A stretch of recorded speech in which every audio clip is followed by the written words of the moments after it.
In this presentation, we'll continue looking at the phrase model and specifically begin to look at how tonic expansions work within that model. The tonic area, as we discussed before, is often the longest part of a phrase or the most emphasized part of a phrase. So it's also one of the most common areas to be expanded upon. As we noted in the previous presentation, this can frequently be accomplished through the following methods of base motion, which we will look at in this presentation: inversion change, passing motion, neighbor motion, and pedal motion. So let's take a look at these each in detail. So inversion change is pretty straightforward, even though there's a lot of text on this slide. So this is probably the simplest means of prolonging a harmony, to simply change the inversion of the chord. Typically, when we'll see this, we'll change either from a root position chord to a first inversion chord, or the other way around, from a first inversion chord to a root position chord. Either way is fine. Sometimes we'll see a 6/4 chord be thrown into the mix, but that's usually in the context of having a complete arpeggiation of a chord in the bass voice, and perhaps it's more common to see just a change from 1 to 1/6, or from 1/6 down to 1. So here we have an example in C major, and we're moving from a 1 chord to a 1/6 chord. We're simply revoicing the chord. Now, the way that we'll analyze this for our secondary level analysis, first we have the key, we have the Roman numerals, we have our inversions, and that helps us to understand the specific details of these harmonies. And then the next level up, what we would do is we would write a T and draw a line underneath those harmonies that are prolonging the tonic area. So this would be our note to ourselves that the tonic is being prolonged here, or expanded upon. One of the other things to note is that when we have an inversion change, and particularly when we are going from a 1 to a 1/6, or from a root position to a first inversion chord, is that we will typically have a voice exchange. So here we have the bass voice, the C in the bass voice, moving up to the C in the soprano, and we have an E in the soprano moving down to an E in the bass. So we have that nice voice exchange, which helps to link things together. And we'll see that play out a little bit more shortly. So this is the basic process that we'll go through to analyze these types of progressions. We will observe how a harmonic area is being prolonged, and then we will write the letter that conforms to that harmonic area and draw a line underneath for as long as that area is being expanded upon or prolonged. And here we have that simplest of ways of doing so, the inversion change. Building on the idea of inversion change is passing motion. So passing motion occurs when the bass voice moves by step. Here we have another progression in simple C major, and we see the bass voices moving upwards by step. So that is our passing motion here. So the simplest ways that we see this are usually with a 1 to a 5/6/4 with a passing function, and then a 1/6. We could also have a 1 to a 7 diminished 6, so that would be a D in the bass, and then a B, F, and a D above it, going to a 1/6. And of course, just like with the inversion change, we can go backwards as well. It's fine to go 1/6, 5/6/4, and then to 1, which would sound like this. Excuse me. That's with the 5/6/4. Here it is with 7 diminished 6. A little spicier with that, maybe. And of course, this works equally well in minor as well. Absolutely fine, and works fine the other way. So, works just as well in major or in minor. This chord is the 5/6/4 in this case, but this intermediary passing chord basically serves to ornament what we were doing before. The move from 1 to 1/6 is now just being mediated by another chord in the middle. So this chord is essentially ornamental. It is passing between two harmonies that conform to the overall structural area. In this case, that area is this tonic area. So we would write the T underneath and draw the line. And if we needed to, we would just refer to that 5-6-4 and note its passing motion. We still see that we also have the voice exchange that was there when we had the inversion change method. So that E in the soprano still goes down to the bass, the C in the bass still goes up to the soprano. So that inversion change that's been ornamented still also has the voice exchange that has also been ornamented. We can see this played out on a larger scale in some extreme examples of passing motion. And so here's a little example by Beethoven. And this is from his Sonata number 30 in E major, Opus 109. It sounds like this.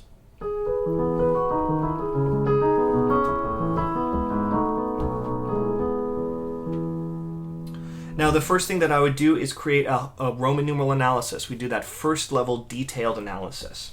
So here we have our 1 chord, our 5-6, a 6, a 3-6, excuse me, I left out the inversion number, a 4, a 1-6, and then a 5-7, and a 1. So it creates a very nice, pleasing progression. One of the things we can notice is the stepwise motion that occurs. We have stepwise motion that occurs from our 1 leading down to 1-6. 1, 5, 6, 6, 3, 6, 4, 1, 6, before we finally get our 5 to 1. So we have this stepwise motion that's going down that seems to connect the 1, the root position chord, to the 1-6, the first inversion chord. One of the other things that we can note is as this is happening, we have a large-scale voice exchange pattern. We have the E in the bass of the 1 chord moving to the E in the upper voice of the 1-6 chord. Then we can note in the root position 1 chord, we had a G sharp in the upper voice, and that moves to the G sharp in the bass voice in the 1-6 chord. So we have this sort of large scale voice exchange. Scale degrees 1 and 3, moving to scale degrees 3 and 1. They're moving in similar motion this time instead of contrary motion like we've seen before, but it's still fine. It's still a voice exchange. So one of the aspects that this helps to do is it links this passage together. And it groups all of this passing motion that happens in the bass into one harmonic sweep that essentially expands upon the tonic area before we get a very brief statement of the dominant that is structural and moves to 1. It's structural because it's part of a cadence. 5-7 to 1, so we have an imperfect authentic cadence there. Now this can help inform our performance. I want to make sure that that I clarify, I don't think that the other harmonies are not important. All of these little harmonies that occur are important, and they're wonderful and beautiful. 1 to 5, 6, the move to a 6 is kind of melancholy, and that melancholy continues with the 3 chord. We get some brightness with the 4 chord. We feel at home on the 1-6, and then some energy as we cadence. So each of these chords individually has some wonderful things about it. But we can contextualize it and inform our performance if we understand that this opening phrase is part of this tonic prolongation in which Beethoven is accomplishing a voice exchange and linking this together.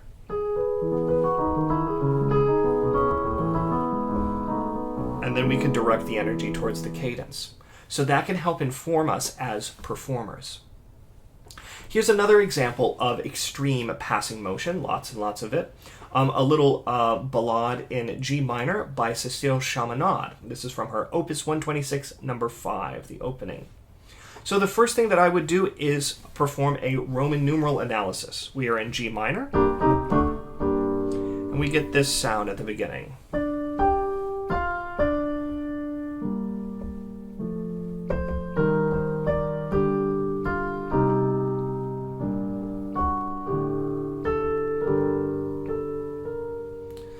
So after the introduction, we have a 1-6, a minor 5-6, major 6, 1-6-4 with a passing function, and we're missing a third, a 4 chord, a 1-6 chord, a 5 with a passing function that's missing its third, and then to a 1. Sort of dark, stormy, cloudy there.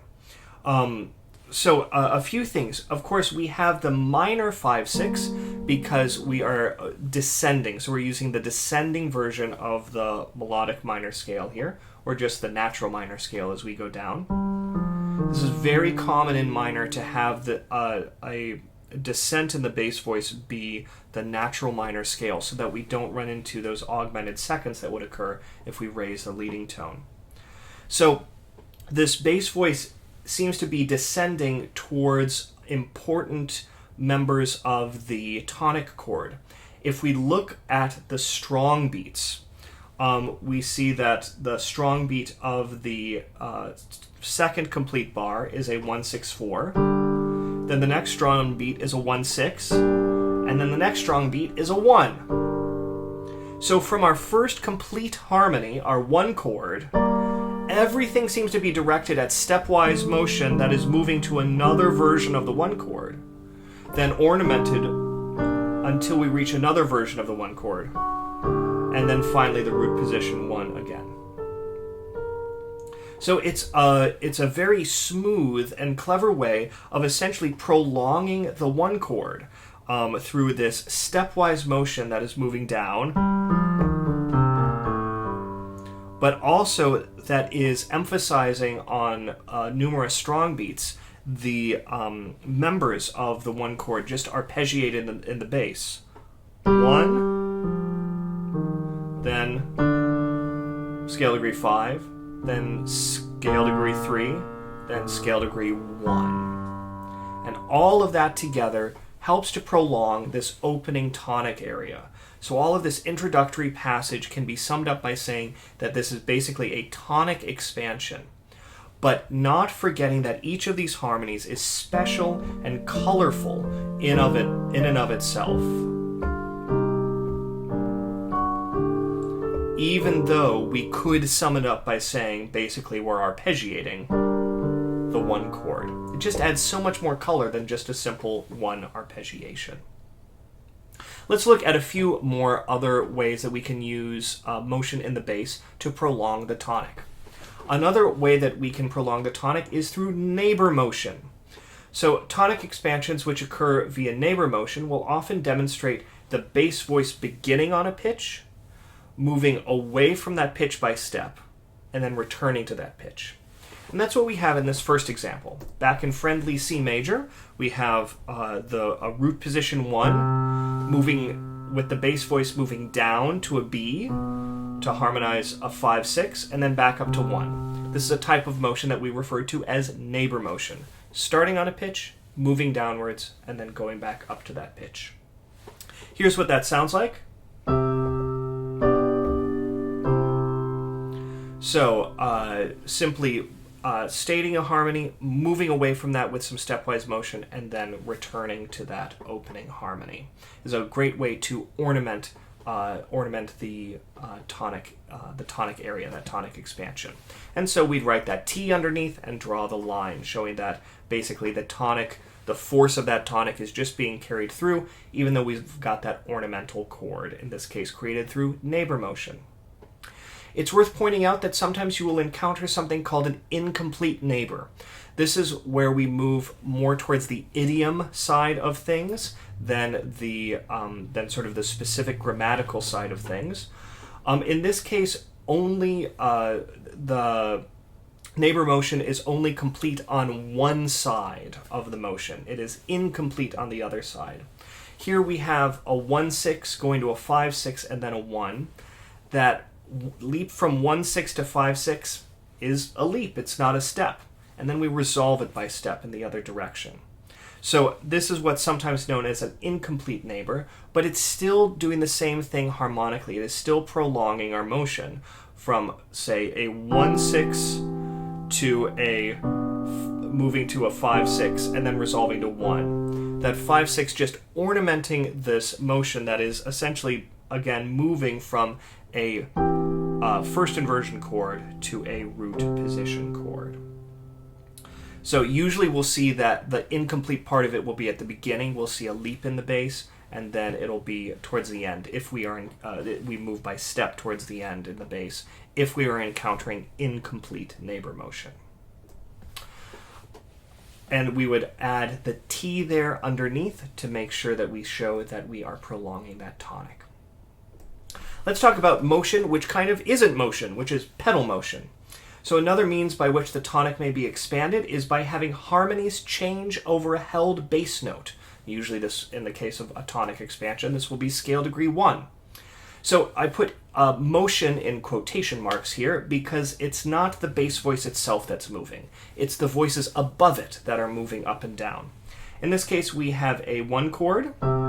We move to a 4/6/4 with a pedal function, and then we're back to 1. Remembering that we use the term pedal, this is referring to the practice of organists to basically lift up their foot and place it down on one of the notes on the pedal keyboard to hold out a pitch. That's where we get that term, that held bass note, from. So here we just have the ornamental motion up above. Everything seems to be moving from 1, ornamenting it, and then back to 1. So this is another common way that we will see the tonic expanded upon, just by keeping one pitch the same and having other pitches move around it. Now it's worth noting that not all pedals will occur in the bass. Sometimes we will see pedals occurring in the midst of textures. Here is a piece by Eugene Dédé, the Chaffonette, and this is the trio from it. It sounds like this.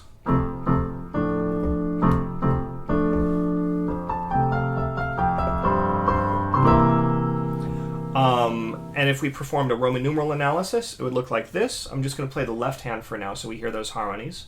1 to 6, 1 to 6, 1, 1, 6, then 5, 4, 3. So in this case, the pedal does not occur in the bass, it occurs in the middle voice. So that F is kept all the way through. I'm going to sing that while I play. Here's scale degree 1, scale degree 1, and then we move finally away from that when we get to the 5, 4, 3. So in this case, the pedal is held through there. That helps to link together those 1 and 6. Oftentimes we don't have 6 going back to 1. But in this case, those 6s are just moving away and controlled and linked by pedal motion, by that pedal in the middle voice that is holding everything together. And those seem to be more ornamental. They're particularly ornamental because they're occurring on weak beats. Strong beat 1, weak beat 6. Strong beat 1, weak beat 6. So that first part of the phrase is prolonged through a pedal technique, or the tonic is prolonged through the pedal technique. What's interesting is that we have another technique prolonging the tonic in the third bar. Here we have an inversion change from 1 to 1/6. And accompanying that, if we think of those left-hand notes combined together like a chorale, we actually have a voice exchange as well, with the F in the lower part of the left hand going up to the F on the and of 2, and the A from the upper part of the left hand going down to be the bass of the 1/6 chord. So outlining this. It's also echoed in the upper voice. So we can see a sort of doubling, a sort of contrapuntal doubling in the upper voice with that upper A going down to the F. So all of this is sort of multiple levels of ornamentation. So these first 3 bars have some colorful harmonies, and each of them is important. But we can summarize their function by saying, okay, we have 1 moving to 6, 1 moving to 6, so we've got a pedal function there that is helping to prolong the tonic. Then we have an inversion change, moving from 1 to 1/6. That's prolonging the tonic. Then we move to a 5/4/3, a 5/7 chord, so we have a dominant chord there.